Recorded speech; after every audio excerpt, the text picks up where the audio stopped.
Acoustic source localization is estimation of the location of the sound source based on the differential arrival of the sound from the source. This concept could be used to make any surface a touch surface.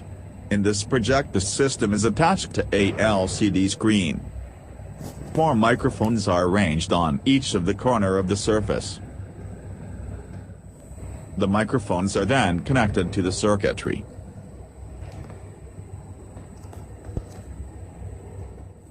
The circuit consists of 4 32-bit counters running at a clock cycle of 3 MHz, which gives us a precision of about 333 nanoseconds.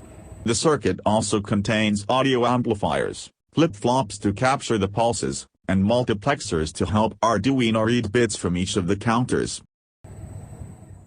Overall, the microphones placed on the screen give out the pulses when they hear a sound. The circuitry measures the time difference between the arrivals of different sounds. This information is passed on to the computer, which then calculates the position and reflects it on the screen. The screen can be used to roughly estimate the touches on the surface.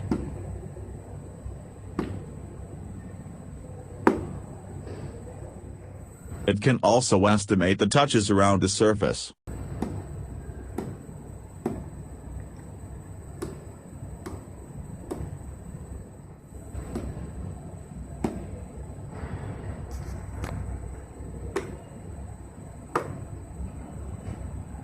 One can interact with the system even without touching it.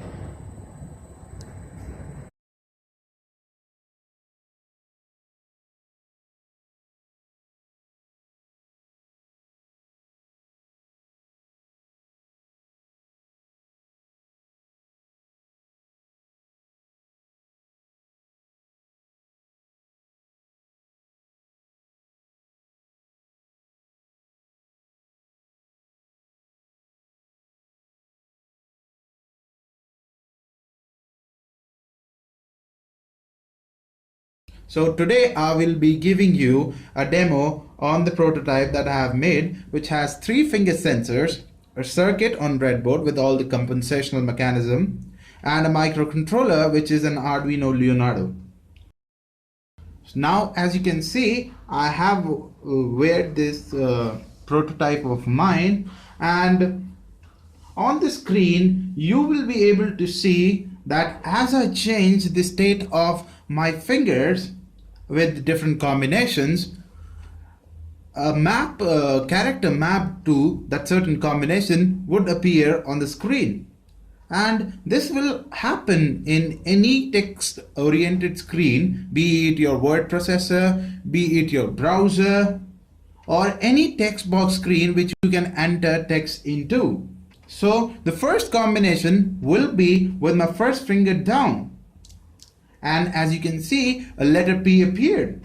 The second combination is with my second finger down. So as you can see, a letter R appeared. The third combination is my first 2 fingers down, and a letter A would appear. The fourth combination is the third finger down, and a letter N would appear.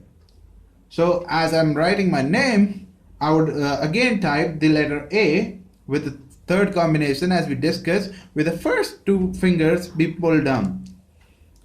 And now we go to the 5th combination with the first and the last finger down, and a letter V appear.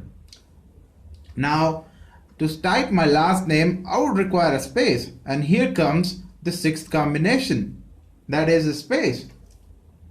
And now my 7th combination, I would write my last name. So this completes the demo of this prototype keyboard controller. Hope you like it. Hello everyone, I'm going to explain our project, the Radardino. As the name suggests, it is a radar system built using an Arduino. So first of all, let me tell you about the main components that we required in this project. Talking about the hardware, we first need an ultrasonic sensor, an Arduino kit, an LCD display, and a servo motor. Talking about the software part, you need an Arduino IDE, and processing IDE. First, let us take a look at the hardware part. Now, a basic aim was to build a radar system. So, the ultrasonic sensor was supposed to sense and detect the obstacles around it and display the information accordingly in the LCD display. Now, in the LCD display, we see 2 points, the angle and the distance. So, our ultrasonic sensor is going to detect the object and tell about its presence using the angle and the distance from it. Whenever the object is beyond 40 centimeters, it prints out of range message, else it is in range. Now focusing on the software part, we have built a radar screen using the processing IDE. And the radar screen, similar to the LCD screen, you can see we have used the angle, distance, and the range of the object as the basic coordinates to show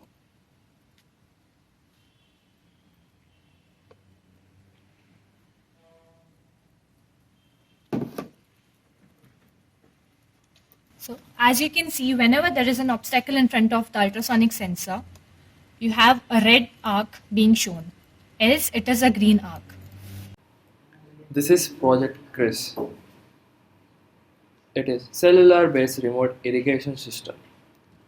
The aim of this project is to control the watering of plants via SMS.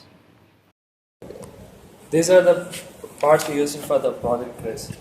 GSM shield. It will send the SMS to the Arduino, and Arduino will pass the SMS and decide what action to take. The Arduino is connected to relay, and one part of relay is connected to power, other part is connected to the motor, which will pump the water through the pipe.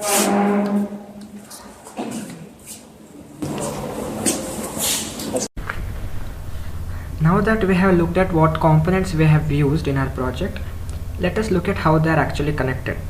There is a GSM shield, Arduino, and a relay and a pump. We connect the common pin of the relay to a 220 volt AC power supply. The other pin of the relay is connected to the submersible water pump.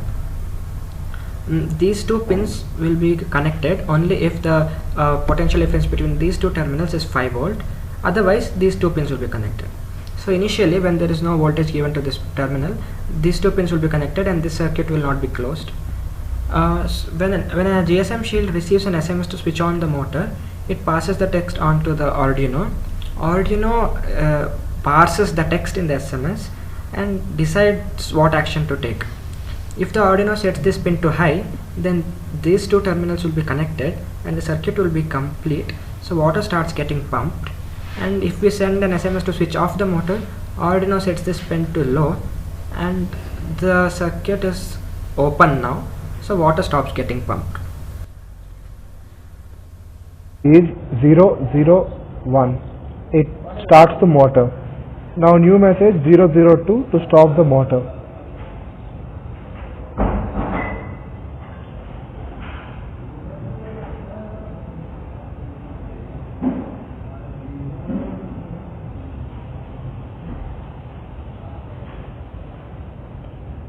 Now message 003 space some time so that motor will switch it on for the time. Yes, the time is in seconds.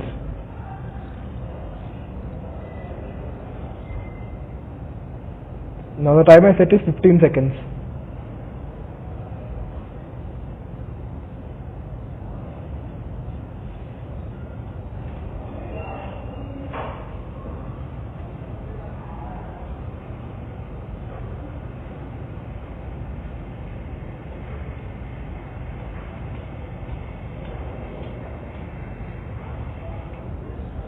Now the next message 004, it will switch on the motor after the mentioned time. The time I am mentioning is 5 seconds. It's 005.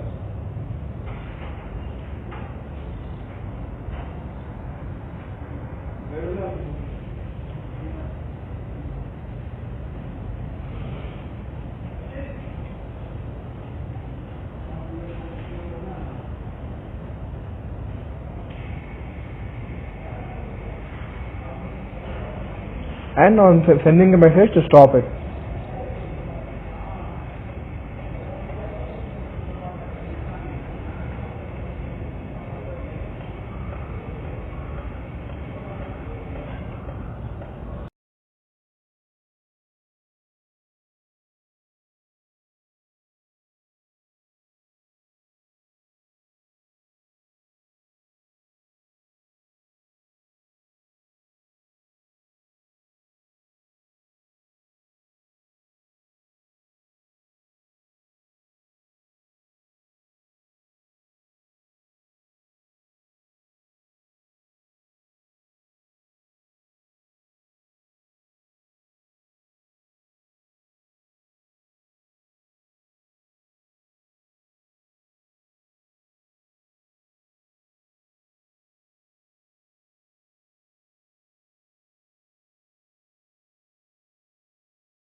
capturing the image that has to be processed.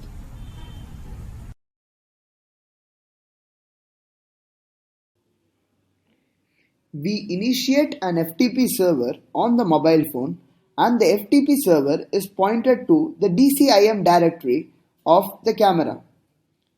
We select which object to pick from the given image. The image is now being downloaded. We select what kind of OpenCV algorithm has to be applied. The algorithm is now applied and it points to the given battery image. The robotic arm is in reset position, that is its mean position. Based on the coordinates returned by the image processing algorithm, the robotic arm is moved to the corresponding x coordinate and the picking of the battery is denoted by the clipper motion. Now, the object is dropped at a different location and the robotic arm returns to the mean position. Now let us try another object. Let's try detecting and picking the pen drive.